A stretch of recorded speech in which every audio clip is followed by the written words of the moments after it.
We provide you the platform to turn your dreams into reality. Give wings to your aspirations with KR Mangalam University. बिल्कुल। Tianjin में PM Modi और Xi Jinping की जो बैठक है वो इस वक्त जारी है। 9:30 बजे ये बैठक शुरू हुई थी। सीधी तस्वीरें इसकी आ रही हैं। बिल्कुल, चीन के तियानजिन में दोनों के बीच ये बड़ी बैठक जारी है। तस्वीरें इस वक्त आप देख रहे हैं। भारत चीन के बीच मीटिंग में टैरिफ पर भी चर्चा संभव है और सीमा विवाद, इसके अलावा व्यापार पर भी चर्चा हो सकती है। ये तमाम तस्वीरें आप देख रहे हैं। तो आप देखिए एससीओ में शामिल होंगे, लेकिन उससे पहले जो ये द्विपक्षीय वार्ता हो रही है इस वक्त, शी जिनपिंग और प्रधानमंत्री मोदी आमने सामने ऑन टेबल। ये 7 साल बाद ऐसा हो रहा है क्योंकि जो रिश्ते खराब हुए हैं चीन के साथ, क्या ये जो तस्वीर आप देख रहे हैं उसकी बेहतरी की तरफ आगे बढ़ने का आयाम यहां से शुरू हो रहा है? आप इसे ऐसे समझ सकते हैं क्या? और दूसरी बात ये कि तमाम देशों की निगाहें इस मीटिंग पर टिकी हुई हैं, खासतौर से अमेरिका की।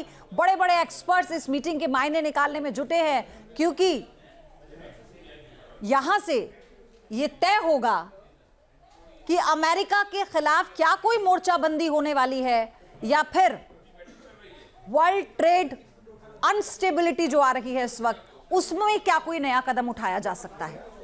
बिल्कुल, जाहिर तौर पर ये तस्वीरें बेहद ही खास हैं, बेहद अहम हैं और हमारे सहयोगी मधुरेंद्र जुड़ चुके हैं हमारे साथ। मधुरेंद्र जी, लगातार इन तस्वीरों का जिक्र हो रहा था और अब जब ये तस्वीर हमारे सामने है तो जहां विश्व भर की निगाहें इस मीटिंग पर टिकी हैं, तो खास तौर पर हर माइन्यूट डिटेल पर अमेरिका भी नजर गड़ाए बैठा है।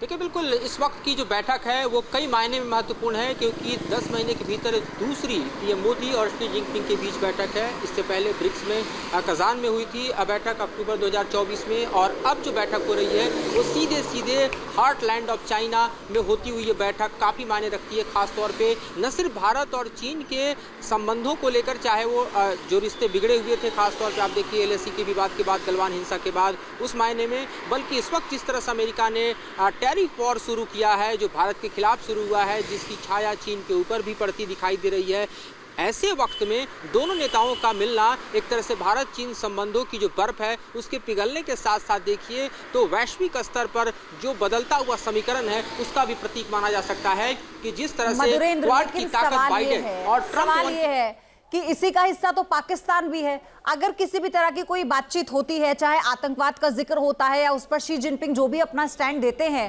उसे विश्वसनीय कैसे माना जाए? सबसे बड़ी बात चीन के साथ विश्वसनीयता को लेकर ही रही है भारत की।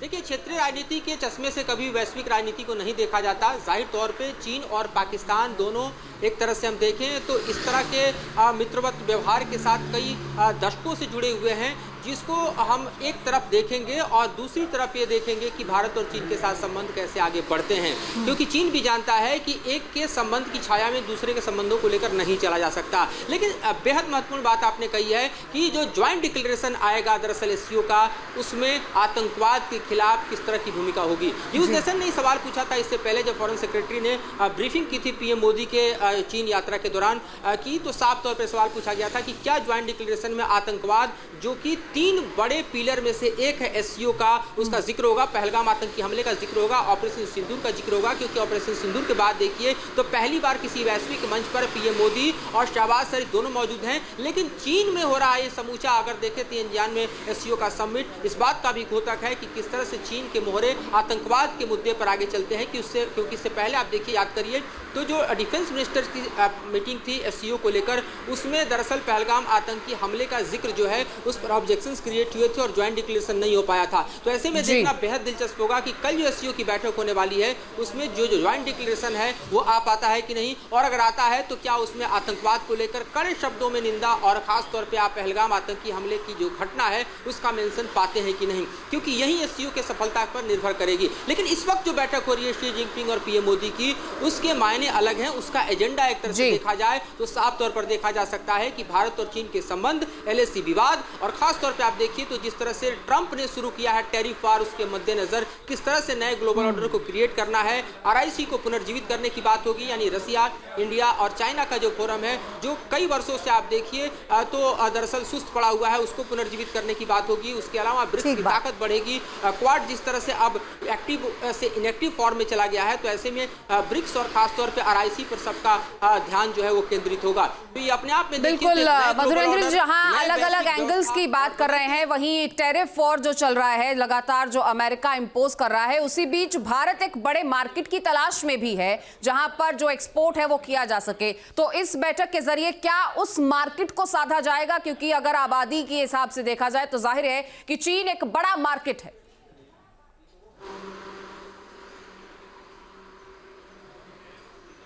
देखिए, निस्संदेह नए मार्केट के तौर पर देखें तो अगर अमेरिकी मार्केट भारत के लिए सिकुड़ता है तो ब्रिक्स का मार्केट सबसे बड़ी अपॉर्चुनिटी लेकर आ रहा है। और जिस तरह से भारत चीन अपने संबंधों को साध रहे हैं, ऐसे में रूस का यहाँ आना, अभी थोड़ी देर पहले ही पुतिन भी लैंड कर चुके हैं बीजिंग में, और जाहिर तौर पर आप देखिए तो जिनपिंग, पुतिन और मोदी की केमिस्ट्री अगर बनती है तो ये ब्रिक्स की ताकत को बढ़ाते हुए सीधे तौर पर आप देखें तो अमेरिका और यूरोप के लिए, नाटो देशों के लिए एक बड़े संकट को खड़ा कर सकता है। लेकिन इसमें सबसे ज्यादा शक और शुबा कहीं पर टिका हुआ है तो वो दरअसल सी जिनपिंग की भूमिका पर टिका हुआ है, जिनके फ्लिप फ्लॉप पॉलिसीज ने, जिनके पाकिस्तान प्रेम ने, जिनके एंटी इंडिया सेंटीमेंट को उभारने के कारण और उनके जो एक्शंस है उसके कारण जो है भारत और चीन के रिश्तों को बेपटरी किया। तो 5 साल बाद रिश्ते सुधरते जरूर दिखाई दे रहे हैं, लेकिन ये कितने सुधरेंगे ये दोनों ही राष्ट्राध्यक्षों की इस वक्त की जो बैठक है उस पर निर्भर करेगा। बेहद पॉजिटिव रिस्पांस जो है वो देखिए तो दोनों तरफ से आता हुआ दिखाई दे रहा है। खासतौर पे अगर आप डिप्लोमेटिक फोरम पर देखिए तो चाहे वो चीन के डिप्लोमेट्स हों या इंडिया के डिप्लोमेट्स हैं, दोनों बेहद आशान्वित हैं कि आज की ये बैठक भारत और चीन के रिश्तों में मील का पत्थर साबित होगी। तो मधुरेंद्र, आपके पास हम आ रहे हैं, लेकिन इसी बीच एक बड़ी खबर आ रही है। हम आपको बता दें, मोदी जिनपिंग मुलाकात के बीच पुतिन का बड़ा बयान आया है। नया वर्ल्ड ऑर्डर बनेगा, पुतिन का ये कहना है। तो देखिए, लगातार इस ट्रायो पर नजर बनी हुई है और अब बीजिंग पहुंच चुके हैं पुतिन भी। प्रधानमंत्री मोदी पहले से वहां मौजूद हैं। चीन में ये समिट और ये तमाम तस्वीरें बेहद खास, और ये ट्रायो बेहद खास क्योंकि अमेरिका के लिए एक बड़ा ये मसला हो सकता है, गले का फांस बन सकता है ये ट्रायो, क्योंकि अमेरिका के पैरेलल एक बड़ी ताकत के तौर पर ये उभरेगा। तो यहाँ पर उसी का जिक्र यहाँ पुतिन ने किया है जब वो कहते हैं कि एक नया वर्ल्ड ऑर्डर बनेगा। मधुरेंद्र, इस बयान के मायने आप समझाइए, और इस पर मेरा सवाल ये है, मैं चाहूंगी आप पॉइंटर वाइज उसको समझाएं कि अगर पाकिस्तान यहाँ पर है, चीन और पाकिस्तान का रिश्ता उस पर भारत की वहां मौजूदगी, और भारत ये चाहता है हर कीमत पर कि वो उसे पाकिस्तान को अंतर्राष्ट्रीय पटल पर भी एक्सपोज करे। लेकिन एट द सेम टाइम जब पुतिन ये कह देते हैं, अपने सहयोग की बात कह देते हैं, तो कितना जरूरी है पाकिस्तान चीन के लिए और उसके साथ भारत और रूस का ये गठजोड़।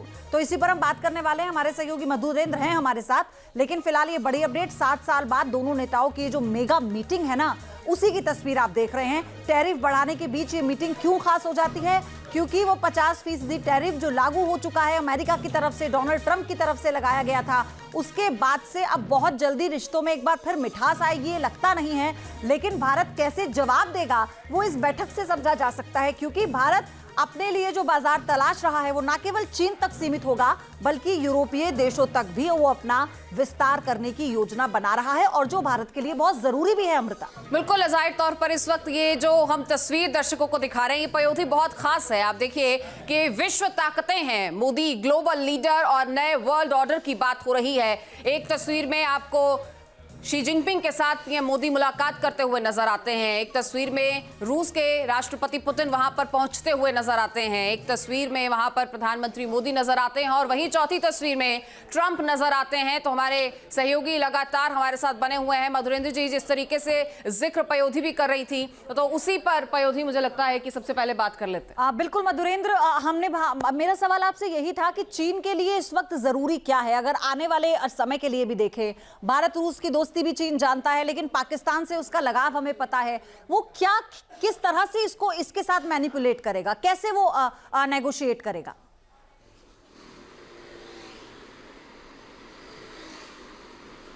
देखिए, मल्टीपोलर वर्ल्ड में जो एजेंडा होता है वो मल्टीपोलर होता है, तो जाहिर तौर पे पाकिस्तान और चीन के संबंध को हम इस नज़रिए से भी देख सकते हैं कि वांग यी की यात्रा भारत की होती है तो उसके बाद वो पाकिस्तान जाते हैं और पाकिस्तान के साथ अपने ऑल वेदर फ्रेंडशिप को जो है वो आगे बढ़ाते हैं। तो चीन पाकिस्तान को नहीं छोड़ने वाला, पाकिस्तान चीन के साथ बना रहेगा। सवाल इस बात को लेकर है कि भारत और चीन के संबंध जो हैं वो किस तरह के नए चैप्टर्स को ओपन करते हैं। जाहिर तौर पर आप देखिए, गलवान हिंसा के बाद जिस तरह की परिस्थितियाँ रही, अब वो बर्फ पिघल चुकी है क्योंकि दोनों देशों की सेनाएं जो है डिसंगेज कर चुकी हैं। पेट्रोलिंग्स जो है उसके राइट्स जो हैं वो बहाल हो चुके हैं और उसके आगे अब डिसंगेजमेंट के बाद डीएस्केलेशन को लेकर बातचीत होने वाली है कि डीएस्केलेशन कैसे किया जाए, यानी दोनों देशों की सेनाएं बैरक में कैसे लौटें। ये अपने आप में एक महत्वपूर्ण फैसला होता है अगर आज की बैठक में दोनों राष्ट्राध्यक्ष इसको करते हैं। अब ग्लोबल ऑर्डर की अगर हम बात करें तो जाहिर तौर पर आप देखिए तो ग्लोबल ऑर्डर की स्थिति यह है कि ट्रंप ने अपने हेजोमोनी को एक तरह से एस्टेब्लिश करते हुए जिस तरह के टैरिफ वॉर में भारत को झोंका, उससे भारत और अमेरिका के संबंध डिरेल हो चुके हैं। ये पुतिन के लिए बेहतरीन अवसर है कि वो फिर से RIC को जिंदा करें, चीन, भारत और खास तौर पे रूस को एक प्लेटफॉर्म पर लेकर आएं, ब्रिक्स को नई ताकत दें और अमेरिका और यूरोपीय ताकतों को सीधे तौर पर आप देखें तो कड़ी टक्कर दे सकें, चाहे वो वैश्विक मंच हो, चाहे वो ट्रेड का मंच हो या फिर ग्लोबल इस वक्त जो ऑर्डर है उसका मंच हो। आप इसी बात से अंदाजा लगा सकते हैं कि एक तरफ जहां ट्रंप पुतिन के साथ मीटिंग करके पुतिन और जेलेंस्की की बैठक को अभी तक फिक्स नहीं कर पाए और मैक्रोन ने कल कहा कि अब यह बैठक होने वाली नहीं है और ऐसे में आप समझिए कि इसकी संभावना धूमिल दिखाई दे रही है। और ऐसे में पुतिन के बीजिंग लैंड होने के ठीक पहले मोदी लैंड करते हैं और उनको जेलेंस्की फोन करते हैं और ये कहते हैं कि दरअसल जो रूस और यूक्रेन का वॉर है उसमें किस तरह से भारत अपनी भूमिका निभा सकता है। तो ग्लोबल ऑर्डर किस तरह से बदल चुका है ये देखिए कि जेलेंस्की को इस वक्त ट्रंप से ज़्यादा मोदी पर भरोसा है कि वो पुतिन के साथ ज़्यादा बेहतर तरीके से निगोशिएट कर सकते हैं और यूक्रेन वॉर में मीडिएट कर सकते हैं। तो ये बदला हुआ ग्लोबल ऑर्डर है जिसमें आप देखिए तो ट्रंप अपनी ही नीतियों के कारण अमेरिका को लेकर अलग थलग पड़ते दिखाई दे रहे हैं और उनकी भूमिका जो है वो सवालों को घेरे में है। दूसरी तरफ आप देखिए तो SCO का मंच इतना बड़ा मंच बनकर उभरा है। बिल्कुल, जाहिर तौर पर मधुरेंद्र जी कई ऐसे मुद्दे हैं जिन पर नजर जो है बनी हुई है। तियानजिन में PM मोदी और जिनपिंग की बैठक जारी है। आपको बता दें चीन के तियानजिन में दोनों नेताओं के बीच बड़ी बैठक जिस पर टिकी है विश्व की निगाह। तो ये बड़ी जानकारी इस वक्त आपको हम बता रहे हैं। इस बैठक के मायने बहुत खास है और देखिए बैठक में विदेश सचिव मिस्री भी मौजूद हैं और साथ ही बैठक में चीन के विदेश मंत्री वांग यी भी मौजूद हैं। PM मोदी और जिनपिंग के बीच जो द्विपक्षीय वार्ता चल रही है उसी में कौन कौन शामिल है वो आपको बताया। प्रधानमंत्री नरेंद्र मोदी ने राष्ट्रपति जिनपिंग का आभार जताया है। सीमा पर शांति और स्थिरता को लेकर बातचीत जो है वो हुई है। तो आप देखिए जिस तरह से जो भी सहमति बनी है सीमा क्षेत्र को लेकर और उसके बाद जो मानसरोवर यात्रा चालू की गई, उसके बाद जो चाइनीज टूरिस्ट थे उनके वीजा की बहाली उसको जो परमिशन दी गई, उसके बाद से ही रिश्तों में जो कड़वाहट थी, जो खटास थी, उनके कम होने की जो दिशा है उसी में हम आगे बढ़ रहे थे। और आज ये जो ऑन टेबल एक दूसरे के सामने दोनों लीडर्स बैठे हैं ये बता रहा है द्विपक्षीय बैठक होना समिट से पहले, SCO समिट से पहले, कि इसमें कई और बड़ी और महत्वपूर्ण बातें होंगी। तो राष्ट्रपति जिनपिंग का आभार जताया गया है। सीमा पर शांति और स्थिरता जो सबसे अहम मुद्दा भारत और चीन के बीच, जिसे लेकर लगातार चर्चाएं भी हुई, कई बातें भी हुई, विपक्ष ने भी बहुत बातें कही और सरकार की तरफ से भी विपक्ष को काटा गया। शांति और स्थिरता का माहौल बना हुआ है। हमारे स्पेशल रिप्रेजेंटेटिव्स के बीच बॉर्डर मैनेजमेंट के संबंध में सहमति बनी। कैलाश मानसरोवर यात्रा फिर से शुरू की। दोनों देशों के बीच डायरेक्ट फ्लाइट भी फिर से शुरू की जा रही है। हमारे सहयोग से दोनों देशों के 2.8 बिलियन लोगों के हित जुड़े हुए हैं। इससे पूरी मानवता के कल्याण का मार्ग भी प्रशस्त होगा। परस्पर विश्वास, सम्मान और संवेदनशीलता के आधार पर हम अपने संबंधों को आगे बढ़ाने के लिए प्रतिबद्ध है। एक्सेलेंसी, चीन द्वारा SCO की सफल अध्यक्षता के लिए मैं आपको बहुत बहुत बधाई देता हूं। एक बार फिर चीन यात्रा के निमंत्रण के लिए और आज की हमारी बैठक के लिए आपका हार्दिक धन्यवाद। तो धन्यवाद, आभार जताया। जैसा कि इससे पहले हमने आपको बताया कि मानसरोवर यात्रा को लेकर जो दोबारा से इसे चालू किया गया है दोनों देशों की तरफ से, और देखिए इस पर जो सहमति बनी है इसी को लेकर पीएम ने आभार व्यक्त किया है। बिल्कुल, देखिए डायरेक्ट फ्लाइट की बात हो, मानसरोवर यात्रा की बात हो, इन तमाम चीजों को लेकर ज्यादा जानकारी देंगे हमारे सहयोगी मधुरेंद्र, और इन्हीं का जिक्र प्रधानमंत्री नरेंद्र मोदी ने भी अभी किया। तो बेहद अहम शुरुआत यहां से, मधुरेंद्र।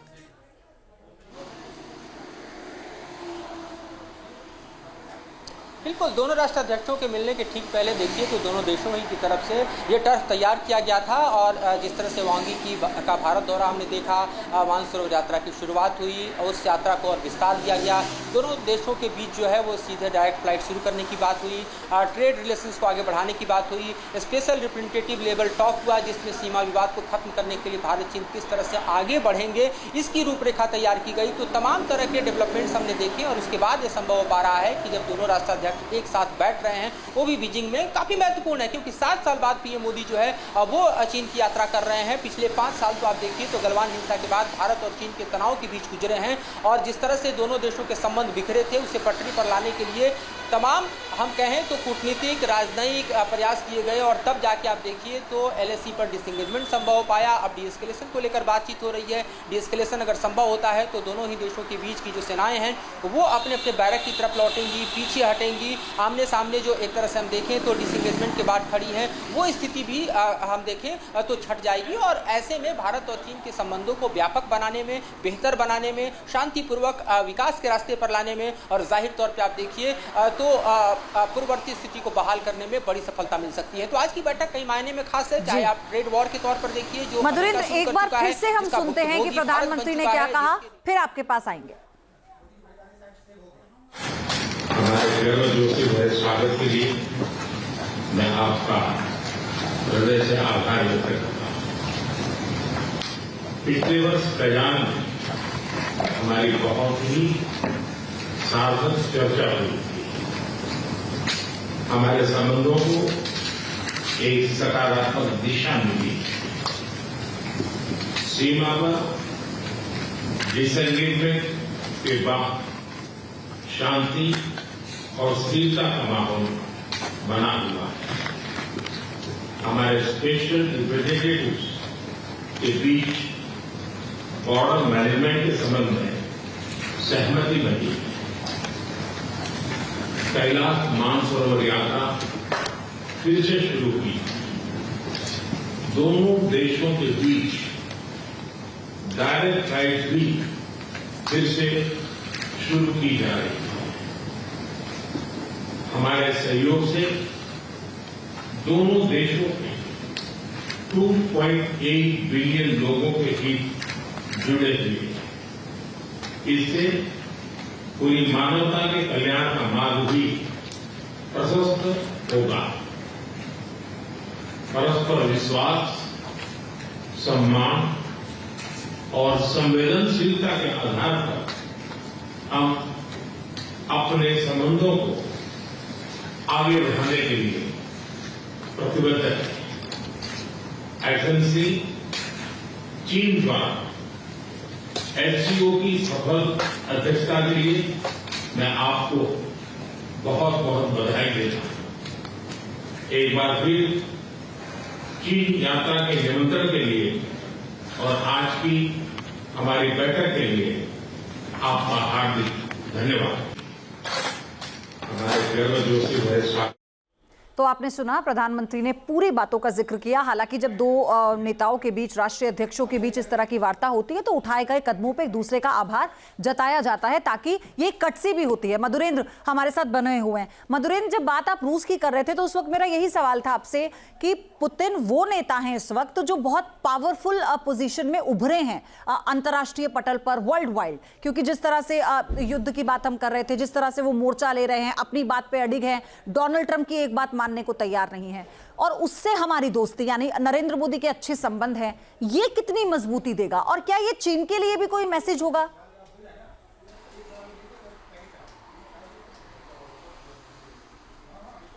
देखिए, बिल्कुल इस वक्त की स्थिति में अगर आप देखें तो जिस तरह से RIC यानी रसिया, इंडिया, चाइना तीनों के मंच को हम देखें तो नया बूस्टर डोज मिलता हुआ दिखाई दे रहा है। उसकी सबसे बड़ी तस्वीर हम अपने सामने देख रहे हैं। एक तरफ पुतिन ने उतरते हुए संकेत दिए, दूसरी तरफ शी जिनपिंग और मोदी की मुलाकात। इस मुलाकात के दौरान प्रधानमंत्री मोदी के वक्तव्य जो हैं वो काफ़ी मायने रखते हैं, जो दोनों देशों के संबंधों को साधने के लिए बेहद महत्वपूर्ण है। अगर आप रसिया के लिहाज से देखिए तो भारत और चीन का एक साथ आना रूस को सबसे बड़ी ताकत देता है। उस रूस को जिसके खिलाफ नेटो, जिसके खिलाफ अमेरिका, जिसके खिलाफ आप देखिए तो यूरोपीय देश यूक्रेन के मैदान में इतने लंबे समय से लड़ रहे हैं, और लड़ने के बाद भी जब उनको खास सफलता नहीं मिली तो ट्रंप ने सीधे तौर पर मीडिएट करते हुए जिस तरह की नीति को अख्तियार किया, वो दरअसल न सिर्फ रूस के ऊपर प्रतिबंधों को आगे बढ़ाने, बल्कि भारत जैसे देश जो कि अमेरिका के साथ स्ट्रेटेजिक पार्टनरशिप में हैं, उनको भी दरअसल इस्तेमाल करने से नहीं चूका ट्रंप ने। और ऐसी स्थिति में पुतिन के लिए बेहद महत्वपूर्ण है कि चीन और भारत जैसे देश एक साथ आएं, एक मंच पर आएं, अपने संबंधों को सुधारें, जिसके कारण RIC को नई ताकत दी जाए, जिसके कारण ब्रिक्स को नई ताकत मिले, जिसके कारण G20 जो है वो अपनी नई ताकत को पाए। और जाहिर है कि ये अमेरिका और यूरोप के लिए खतरे की घंटी से कम नहीं होगी अगर ब्रिक्स का बाजार जो है वो अब इस्तेमाल करने में भारत और रूस के साथ साथ। बिल्कुल मधुरेंद्र जी, आपसे जानकारी लेंगे, तमाम चीजों पर बातचीत करेंगे, लेकिन फिलहाल इसी पर एक रिपोर्ट दर्शकों को दिखाते हैं।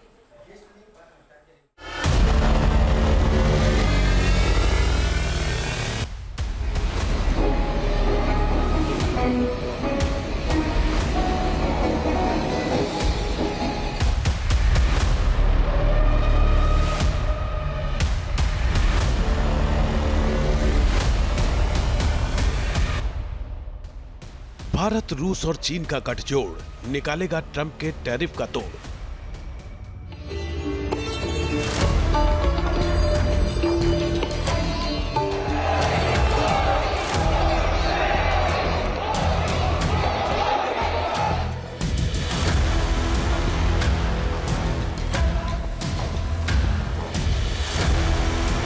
सात साल बाद चीन में पीएम मोदी, ड्रैगन से बढ़ेगी नजदीकी।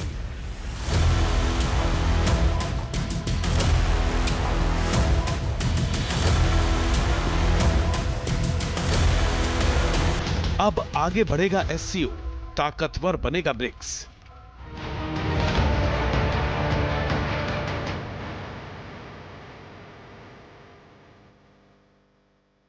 क्या ट्रंप की टैरिफ पॉलिसी से बदल गया है वर्ल्ड ऑर्डर?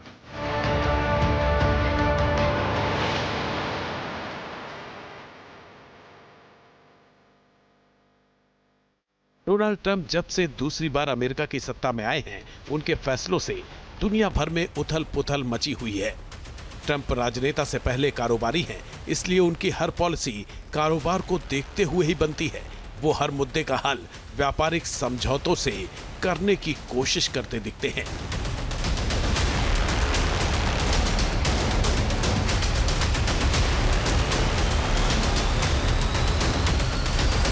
ट्रंप ने कई देशों को अमेरिकी टैरिफ के दम पर झुकाने की कोशिश की।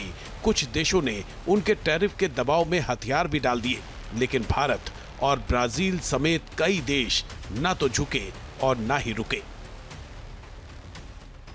ट्रंप ने रूस से तेल खरीदने को आधार बनाकर भारत के खिलाफ 50% टैरिफ लगाने का ऐलान किया, तो भारत ने अमेरिका और यूरोपीय देशों के डबल स्टैंडर्ड की पोल खोल दी।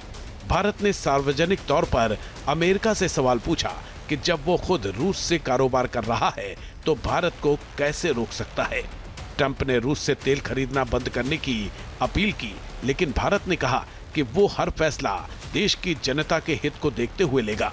विदेश मंत्री जयशंकर ने तो अमेरिका और यूरोप पर तंज कसते हुए साफ कह दिया था, जहाँ भक्ति है हर शब्द में, कथाओं में छुपे हैं दिव्य रहस्य, और ज्योतिष देता है जीवन को दिशा। धर्म से जुड़ी हर बातों को जानने के लिए हमारे चैनल स्तुति को सब्सक्राइब करें। चैनल पर जाने के लिए इस लिंक पर क्लिक करें।